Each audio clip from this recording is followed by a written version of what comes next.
Audio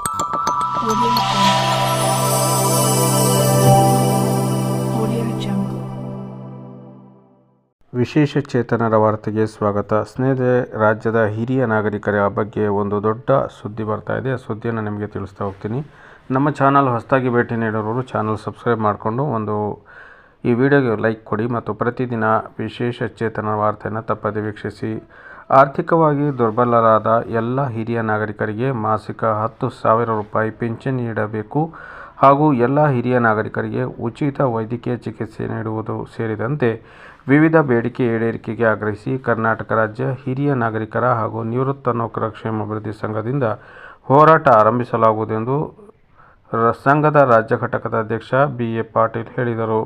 ಶನಿವಾರ ಪತ್ರಿಕಾಗೋಷ್ಠಿಯಲ್ಲಿ ಮಾತನಾಡಿದ ಅವರು, ಈಗಾಗಲೇ ರಾಷ್ಟ್ರೀಯ ಹಿರಿಯ ನಾಗರಿಕರ ಜೀವನ ಗೌರವ ಅಭಿಯಾನದ ಹೆಸರಲ್ಲಿ ಹಿರಿಯ ನಾಗರಿಕರ ಸಂಘಟನೆ ಸೌಲಭ್ಯಗಳ ಹೋರಾಟಕ್ಕೆ ಚಿಂತನೆ ನಡೆಸಲಾಗಿದೆ. ಅಭಿಯಾನದ ಅಂಗವಾಗಿ ನೋಂದಣಿ ಕಾರ್ಯ ಆರಂಭಿಸಲಾಗಿದ್ದು 1.50 ಲಕ್ಷಕ್ಕೂ ಹೆಚ್ಚು ಹಿರಿಯ ನಾಗರಿಕರ ಹೆಸರು ನೋಂದಾಯಿಸಿಕೊಂಡಿದ್ದಾರೆ ಎಂದು ತಿಳಿಸಿದರು. ಹುಬ್ಬಳ್ಳಿಯಲ್ಲಿ ನವೆಂಬರ್ ಅಥವಾ ಡಿಸೆಂಬರ್ನಲ್ಲಿ ಸಮಾವೇಶ ಮಾಡಲಾಗುವುದು. ಸಂಘದಿಂದ ಹಲವು ಸಾಮಾಜಿಕ ಕಾರ್ಯಗಳನ್ನು ಕೈಗೊಳ್ಳಲಾಗುತ್ತಿದ್ದು, ಜುಲೈ 30ರಂದು ಸಂಘದ ಕಚೇರಿಯಲ್ಲಿ ಹಿರಿಯ ನಾಗರಿಕರಿಗೆ ಆರೋಗ್ಯ ಉಚಿತ ತಪಾಸಣಾ ಶಿಬಿರ ಹಮ್ಮಿಕೊಳ್ಳಲಾಗಿದೆ ಎಂದು ತಿಳಿಸಿದರು. ಅಂತಾರಾಷ್ಟ್ರೀಯ ಹೆಲ್ಪೇಜ್ ಇಂಡಿಯಾ ಸಂಸ್ಥೆ ಸಲಹೆಗಾರ ಡಾ. ಕಮಲ್ ಮನೋಹರ್ ಮಾತನಾಡಿ, ದೇಶದಲ್ಲಿ 20 ಕೋಟಿ ಹಾಗೂ ರಾಜ್ಯದಲ್ಲಿ 80 ಲಕ್ಷ ಹಿರಿಯ ನಾಗರಿಕರಿದ್ದಾರೆ. ಹಿರಿಯ ನಾಗರಿಕರ ಸಂಘ ಗ್ರಾಮೀಣ ಪ್ರದೇಶದಲ್ಲಿರುವ ಹಿರಿಯ ನಾಗರಿಕರನ್ನು ಸಂಘಟಿಸಿ ಅವರಲ್ಲಿ ಜಾಗೃತಿ ಮೂಡಿಸುವ ಕೆಲಸ ಮಾಡಬೇಕಿದೆ ಎಂದರು.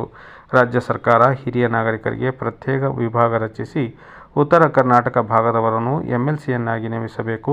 ಈ ಮೂಲಕ ಹಿರಿಯ ನಾಗರಿಕರಿಗೆ ಆರ್ಥಿಕ ನೆರವು ಹಾಗೂ ವೈದ್ಯಕೀಯ ಸೌಲಭ್ಯ ನೀಡಬಹುದು ಎಂದು ತಿಳಿಸಿದರು. ಸಂಘದ ಮಹಿಳಾ ರಾಜ್ಯ ಘಟಕದ ಅಧ್ಯಕ್ಷೆ ಸುನಂದಾ ಬಿನ್ನೂರು, ರೈತ ಮತ್ತು ವಾಣಿಜ್ಯ ಹಿರಿಯ ನಾಗರಿಕರ ಸಮಿತಿ ಅಧ್ಯಕ್ಷ ಡಿ.ಟಿ. ಪಾಟೀಲ್ ಈ ಸಂದರ್ಭದಲ್ಲಿ ಹಾಜರಿದ್ದರು.